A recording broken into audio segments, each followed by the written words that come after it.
Here we go. Welcome back to the Mapdec workshop once again. Thank you so much for all your amazing comments on the last video, the one where I threw away some tools. I'm going to cover that off in a second. The main theme of this is going to be about answering all your questions, which mostly seem to be around anti-seize,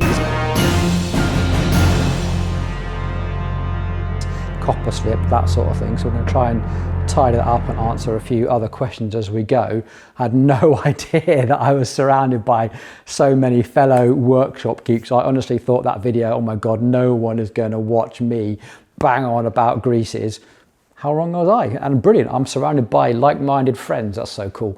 Okay, before I get started, throwing away tools. Yeah, I know it's bad, but like, you're not going to give this away to anybody. You're not going to give the gift of a worn out tool that can strip a bolt, damage something. And an amateur mechanic is probably more likely to damage something than a pro mechanic. Be a pretty horrible gift to give someone. So yeah, these go in the bin.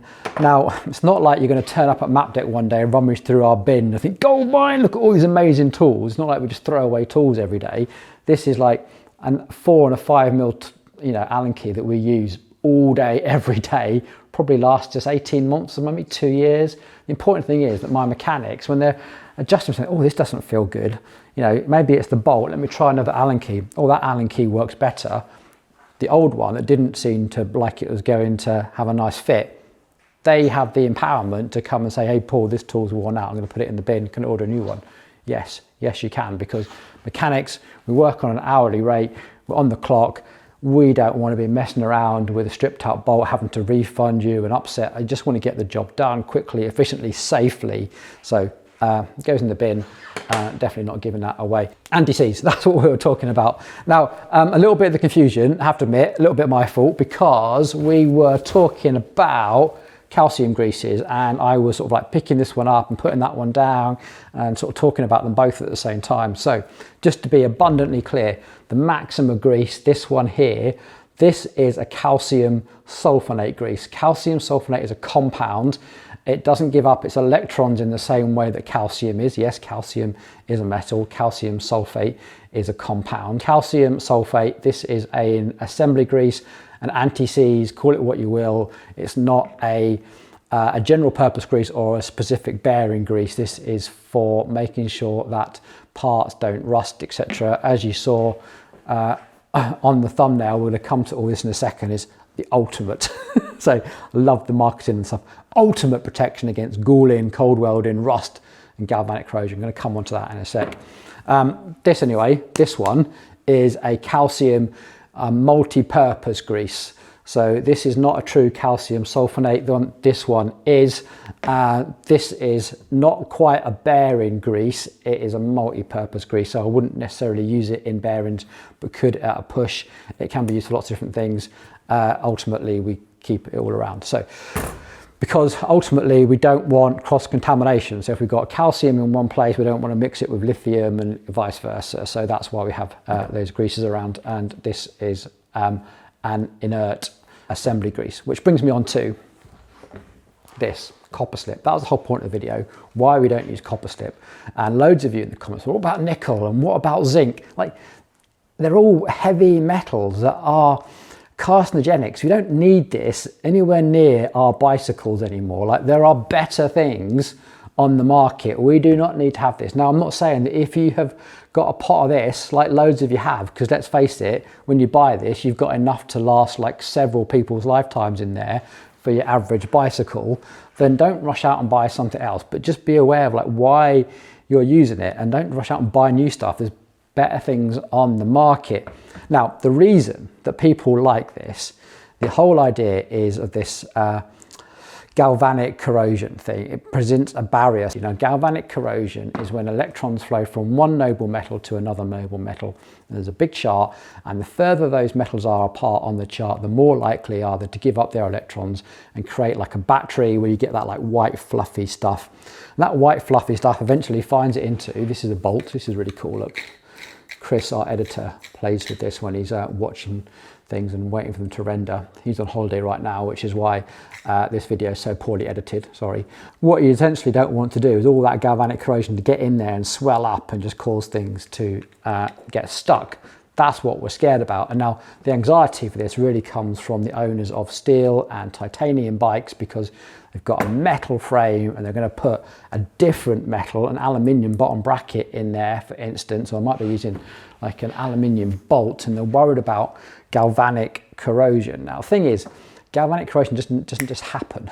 It takes time, and in my experience, you need a catalyst. You need some sort of acidic water or something like that. So here in the Lake District, to put up that slide in the last video, we have water that runs through our limestone and our peats, and we get quite acidic water. Maybe you live by the coast or whatever. You need something in there to sort of create that battery effect. In all honesty, if you've got a titanium or a steel frame these days, it's because you've chosen that frame material. It's your pride and joy, and you are not going to have those parts attached to your bike long enough for galvanic corrosion to become a thing, in my experience. I don't think we really need nickels and zincs and coppers and other heavy metals in our workshops, in our homes, on our bikes, close to our water bottles. You know, this sort of stuff, it gets everywhere. If you've ever used it, it literally, like the second that you touch it, you'll find it'll be a smear over there and a smear on your tyre, and there'll be a bit over there. It's really, really runny. So that video that I showed you of that poor guy like putting copper slip everywhere, it's just going to run and contaminate everything else. So here's my thing, why, when calcium sulfonate greases now exist. So back to this.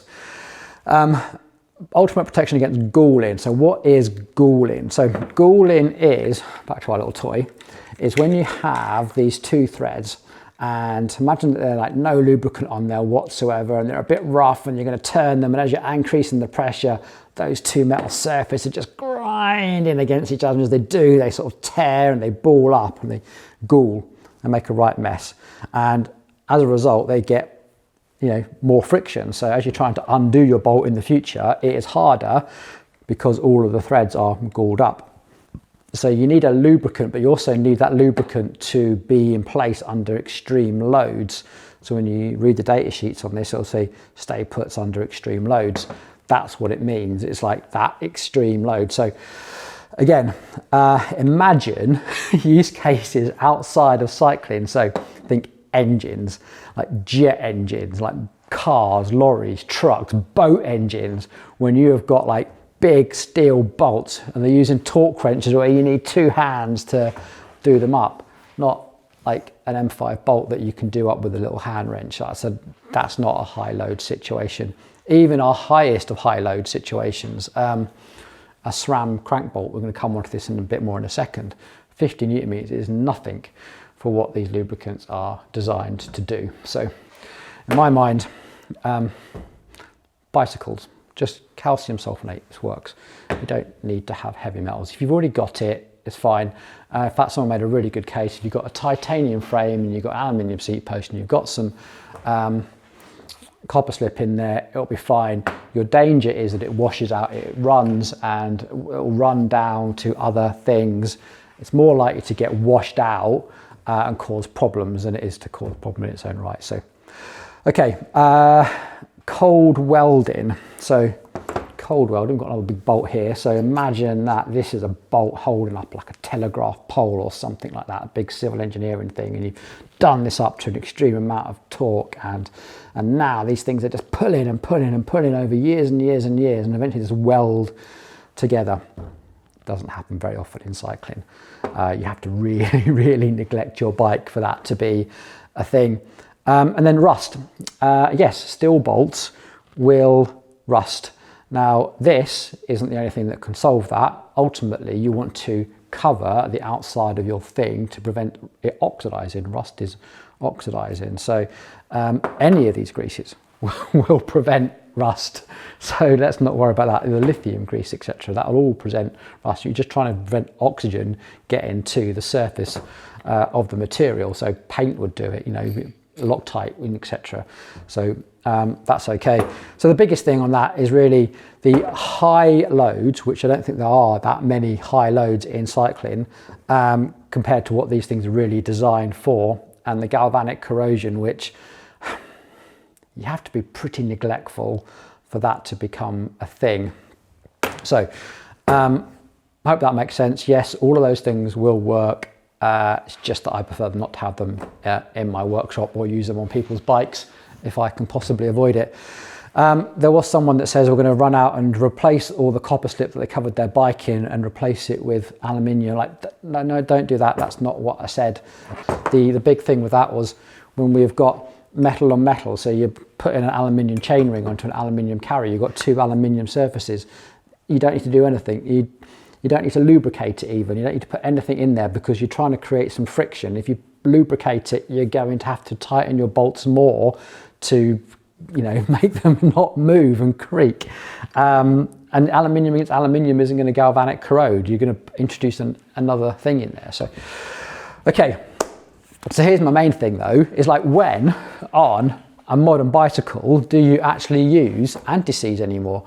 It's actually not that common, to be honest, which is why there's no real point in home mechanics even buying it, because you're probably going to remove a component and replace it quicker than what an anti-seize can become useful to you. So highest problematic things are probably these, and it always comes down to risk. Every time you're looking at your bike and thinking, what should I use in this situation? It's like, what is the risk? What am I going to do to mitigate that risk? What decisions am I going to make? So this is probably your hardest one to make. This is your standard dub crank. You've got an aluminium axle and you've got a big aluminium bolt here with a very fine thread pitch with a bolt on here that you need to do up to like 50 Newton meters. Now this should be that high load application, anti-corrosion. You don't want this to bind.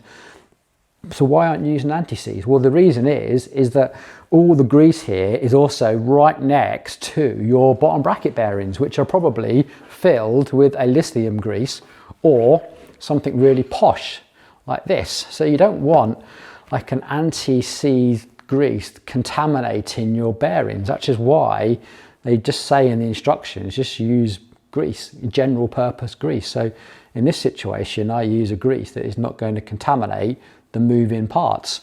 So same thing with your T47 bottom bracket. If I'm going to thread that in, aluminium against aluminium, sometimes it might be aluminium against steel, what I want is a grease that is not going to run and contaminate. I want a grease that's going to be waterproof, that stays put. Bikes, we're cruel to them. We are going to like ride them through puddles and lakes and rivers and stuff like that, and then we're also going to put them on the top of our cars and drive down motorways in the rain, you know, and then we're going to like get home and it's all going to be covered in like cow poo and sheep poo and mud and grit and microorganisms, etc., all in there, and then we're going to take a hose to it and wash it down with detergents. So ultimately what I want is a grease that's going to actually stay put and stay there, and not a lot of these do that. Actually, when you dig into the tech docs of these, you'll probably find that most of them actually ask you to use a Loctite.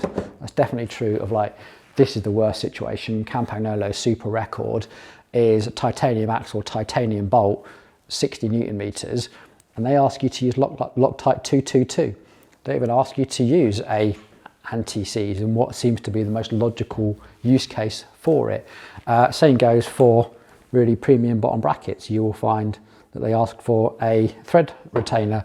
Quite a lot of bottom brackets now come with a Loctite attached to them. Shimano bottom brackets come with thread locker attached, and they also come pre-greased with that premium Shimano grease. Definitely done with that now. Now, I just want to run through the bike and like, where would you use grease in a certain application? So this is a 51 Secret. It's one of our shop demo bikes. Love this bike. It's brilliant. It's very typical of most modern road bikes. So up here, saddle clamp bolts. These are quite often steel, but on top end bikes they can be titanium as well. Now they normally come pre-thread locked, but they also have a carbon section down here as part of the clamping mechanism and a carbon seat rail. So here's where you really got to use some judgment. You adjust these bolts a lot to get your fit right. So any thread lock that was on there at the start probably isn't going to be there a bit later. So you can add some grease on that because you don't want those steel bolts to corrode, but just be cautious of your torque settings or go back to using the thread lock. Now, coming down here, we've got a carbon seat post into a carbon frame. So we will use something like Finish Line's fiber grip. This is a synthetic lubricant that's got loads of bits in it. You're going to use that whether you've got a titanium bike, a steel bike, whatever. If you've got a carbon seat post in there, you're going to be using a fiber grip anyway. And then with that, we've got an aluminium clamp with a titanium bolt, and this titanium bolt has already suffered some damage. This is a demo bike and people love adjusting their own saddles, so this bolt's already got some damage, probably from someone just using a multi-tool, so it is what it is. Now, this is a use case for an anti-seize, to be honest. You've got an aluminium next to carbon and titanium. I would just use like calcium sulfonate. If you don't have that, just use a normal grease and just replace it a little bit more often than you might do in a workshop environment. So keep an eye on it. And again, just adjust your torque settings down so that your seat post doesn't slip, but you're not rounding the bolt down. Okay, back down to our sort of rear axles. Rear axles normally have a torque setting. This is a Mikke one, this is 8 to 10. This one is 10 Newton meters. Now, most of the time that torque setting is because we've got a big 6mm hex on there, and you can add an awful lot of torque, and these are just lightweight aluminium axles, so, and on a fine thread pitch. So that torque setting is really to stop you doing too much. Again, you're trying to find a point where it's not going to vibrate and come loose, but at the same time, you're not going to ruin the head of the bolt by undoing it. That's the biggest risk with this. It's a job that quite a lot of bike shops are becoming quite adept at, removing these when someone has tried to remove them with the wrong tool because they've been out in the field somewhere and they just used what they had. So yeah, keep an eye on that. Again, you can just use the same grease on here and on these threads as you use inside your bearings. No point contaminating it with anything else. Hub bearings, again, follow manufacturer's instructions. Now, we've got a UDH on here. The UDH is held on with thread locker anyway, so you use thread locker, and our derailleur is bolted on, so we just use a normal grease on those threads. Don't need to overthink it. Someone asked about the little pivots. Again, it's a lightweight penetrating oil. If all you've got is your chain oil, again, that's absolutely fine, a little drop of chain oil. The important thing is wipe off the excess. Like, the worst thing that you can do is have like oil dripping everywhere. You go for a ride, it picks up all loads of dirt particles, and then you just have liquid sandpaper. So if you're going to use it on an oil, leave it on there, let it penetrate, wipe off the excess. Bottom brackets, talk to that at length. You just got to pay some attention, think about it. What is the risks of that entire situation, and choose something that is the best compromise. Okay. Headsets. Now, headsets are dead interesting because you lean over them, you sweat on them, water pours onto them, you take a drink, you dribble onto it. If you're a triathlete, you wee on it. These get loads and loads of abuse. So ideally, again, I want something here that's just going to stay put once all of that has happened to it. So I always come back to like my Mobile XHP 222 for most of these situations. The little top cap bolts here, again, just lube that up. This won't be under that much load. You're only going to do that to preload. The ultimate thing there is to stop it corroding. So just some grease on there to stop it corroding. The little bung on the inside is normally aluminium. You want the outside of that to be dry because it's friction. You don't want to grease the outside of that or add carbon paste. It's already serrated. But a little bit of grease on there just to stop it corroding because you're going to be dripping on it, you know. And all that grease that you put in is ultimately just going to go down like gravity. It's going to drip. So you want everything to be compatible with your headset bearings. So your headset bearings have a lithium grease in them.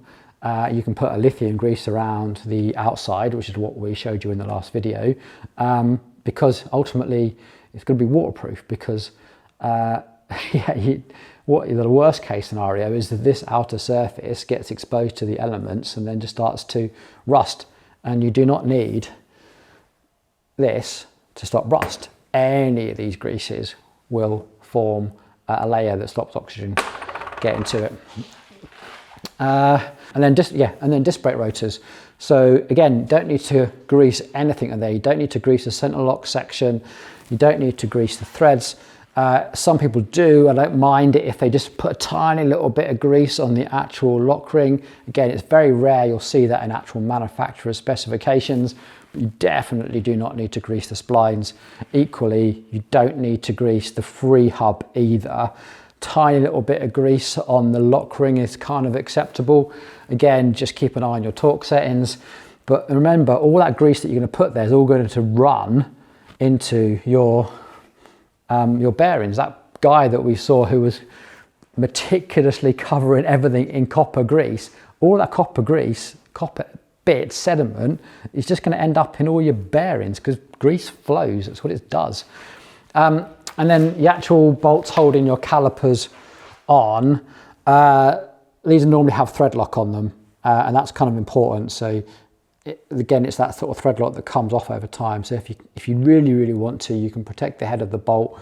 But again, you don't want any grease near where things we definitely don't want to get grease, i.e. your rotors and your disc brakes. So just, yeah, like Shimano use steel bolts, and I don't mind a little bit of grease around that if you really feel like you're in a high corrosive environment.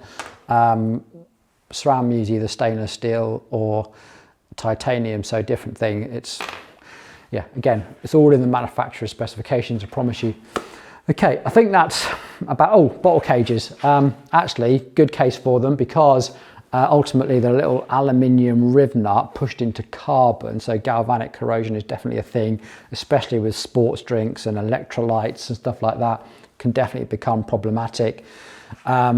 Use a stainless steel bolt and look after it, and if you want to, yeah, definitely put some lithium type grease. Again, don't use anything that's going to be really heavy carcinogenic. None of these things are particularly good, but these are particularly bad. So pedals, probably the ultimate argument for the use of anti-seize, because normally steel axles under a whole lot of load get a whole lot of abuse. Probably a good case, but don't rush out and buy like a specialist anti-seize just for this. Just take them out more often, give them a clean, put some fresh grease on them, you're golden. Now, this is the one more thing. In a previous video, I've been measuring SRAM cranks with a micrometer. Now, here is my issue, because what's really hard to do is to take a measurement, read the measurement, because it's really hard actually. You've got to try and hold this all like absolutely perfectly straight, very fine measurement to take. So you need to take the measurement, you need to sort of read the measurement and film it and speak to camera at the same time. Every now and then, 2 or 3 instances now, made a mistake. It's not that I can't read a micrometer, it's that I struggle to hold everything into position, speak to camera, and Chris, the cameraman, come in and film it all at the same time. So I'm trying to find a way of doing that better. If anyone's got any ideas, please let me know.